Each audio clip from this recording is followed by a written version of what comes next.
नमस्कार, आप देख रहे हैं अमित टीवी न्यूज और मैं हूं आपके साथ गीतांजलि सेमवाल। तो आइए नजर डालते हैं इस वक्त की मुख्य खबरों पर। राजधानी दिल्ली इस समय जहरीली हवा की चपेट में है। वहां का वायु प्रदूषण गंभीर स्तर पर पहुंच चुका है और सरकार को कृत्रिम वर्षा का उपयोग आजमाना पड़ा, लेकिन यह उपयोग उम्मीदों पर खरा नहीं उतर सका। मौसम वैज्ञानिकों का कहना है कि फिलहाल क्लाउड सीडिंग के लिए जरूरी वायुमंडलीय स्थितियां नहीं है। IIT कानपुर की रिपोर्ट में भी बताया गया कि नमी का स्तर बहुत कम था, जिससे यह प्रयास सीमित रूप से सफल हुआ। आपको बता दें कि क्लाउड सीडिंग तकनीक में ऐसे बादलों से बारिश कराई जाती है जिनमें पहले से ही पर्याप्त नमी मौजूद हो।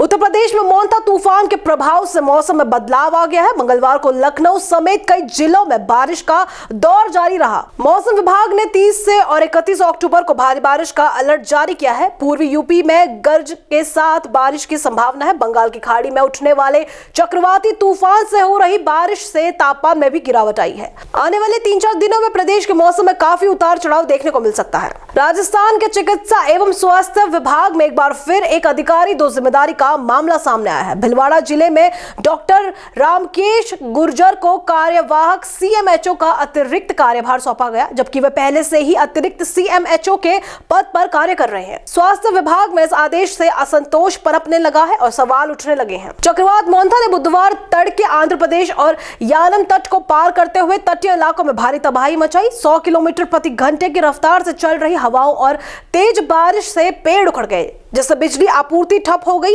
तूफान के चलते आंध्र प्रदेश सरकार ने 7 जिलों में नाइट कर्फ्यू लागू किया है। वहीं ओडिशा में भी अलर्ट जारी कर हजारों लोगों को सुरक्षित स्थान पर पहुंचाया गया है। भारतीय मौसम विभाग के अनुसार बीती रात करीब 12:30 बजे तूफान का लैंड फॉल प्रोसेस यानी तट से टकराने की प्रक्रिया पूरी हो गई। अगले कुछ घंटों में ये तूफान कमजोर होकर चक्रवाती तूफान में बदल जाएगा। उत्तराखंड में परिवहन महासंघ के आह्वान पर आज पूरे गढ़वाल मंडल में चक्का जाम रहेगा। चक्का जाम के लिए देहरादून और पर्वतीय क्षेत्रों की यूनियनों का भी समर्थन मिल गया है। ट्रांसपोर्टर ऋषिकेश में अलग अलग स्थानों पर वाहनों का संचालन रोकेंगे। इससे पहले TGMO कार्यालय में ट्रक, डंपर, विक्रम ऑटो आदि के प्रतिनिधियों की बैठक हुई। TGMO के अनुसार परिवहन सचिव की ओर से उनकी मांगों को मानने का आश्वासन दिया गया था, लेकिन आज तक समस्या का समाधान नहीं किया गया है। इसलिए एक दिन का चक्का जाम आवश्यक हो गया है। चंडीगढ़ के शहीद भगत सिंह इंटरनेशनल एयरपोर्ट पर रनवे के रेनोवेशन का काम शुरू हो गया है। इसके चलते मंगलवार को एक ही उड़ान का चंडीगढ़ से संचालन हो पाया। पहले रेनोवेशन की वजह से एयरपोर्ट पूरी तरह से बंद रहा था, लेकिन यात्रियों को असुविधा ना हो इसका ध्यान रखते हुए एयरपोर्ट अथॉरिटी ने 6 नवंबर तक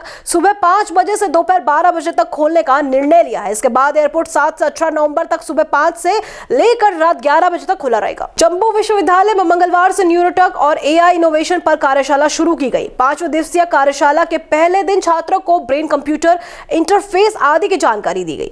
डिजाइन योर डिग्री प्रोग्राम के तहत इस नवाचार आधारित कार्यशाला में छात्र इंजीनियरिंग, न्यूरोसाइंस जैसी स्किल्स विकसित करेंगे। कार्यक्रम का समापन 48 घंटे के आइडिया हैकाथॉन के साथ होगा। इस कार्यशाला का उद्घाटन SIIEDC की निदेशक अलका शर्मा ने किया। उन्होंने बताया कि इस कार्यशाला में छात्रों को प्रोफेशनल ग्रेड टूल के साथ काम करना सिखाया जाएगा। महाराष्ट्र के नागपुर में कर्ज माफी की मांग को लेकर किसान आंदोलन दूसरे दिन भी जारी रहा। प्रदर्शनकारी किसान पूर्व मंत्री और प्रहार पार्टी के नेता बच्चू कडू के नेतृत्व में आंदोलन कर रहे हैं। आंदोलनकारियों ने राष्ट्रीय राजमार्ग 44 को बंद किया हुआ है। ये राष्ट्रीय राजमार्ग नागपुर को हैदराबाद से जोड़ता है। आज प्रदर्शनकारी किसानों ने रेल रोकने की धमकी दी है। आपको बता दें कि किसानों का आरोप है कि बार बार वादा करने के बाद भी सरकार उनकी कर्ज माफी नहीं कर रही है। साथ ही सूखे की समस्या से जूझ रहे किसानों को भी सरकार से पर्याप्त मदद नहीं मिल रही है। बिहार में वैशाली जिले के दयालपुर पंचायत में बीजेपी विधायक को वोट मांगने के दौरान ग्रामीणों के गुस्सा का सामना करना पड़ा। लोगों ने उन पर आरोप लगाया कि वे 10 साल में पहली बार वोट मांगते आए हैं। उन पर जनता के कामों की अनदेखी का आरोप भी लगाया गया। लोग जब अपनी समस्या लेकर उनसे मिलने गए तो बॉडीगार्ड ने उन्हें भगा दिया। लोगों ने सवाल किया कि जिस विधायक से अपॉइंटमेंट लेकर मिलना पड़े वो जनता के किस काम का। जब विरोध बढ़ गया तो विधायक के समर्थन भारत माता की जय और जय श्री राम के नारे लगाते हुए वहां से चले गए। छत्तीसगढ़ में DMF घोटाले को लेकर आज सुबह ACB EOW ने कई स्थानों पर छापे मारी। रायपुर, दुर्ग, भिलाई, धमतरी समेत कई जिलों में छापे मारे गए। टीम ने घोटाले से जुड़े संबंधित ठेकेदारों और सप्लायरों के 12 से ज्यादा ठिकानों पर दबिश दी।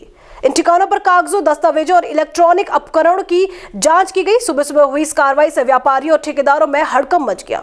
आज की रिपोर्ट में इतना ही। ऐसी तमाम अपडेट्स के लिए बने रहिए अमित टीवी न्यूज के साथ।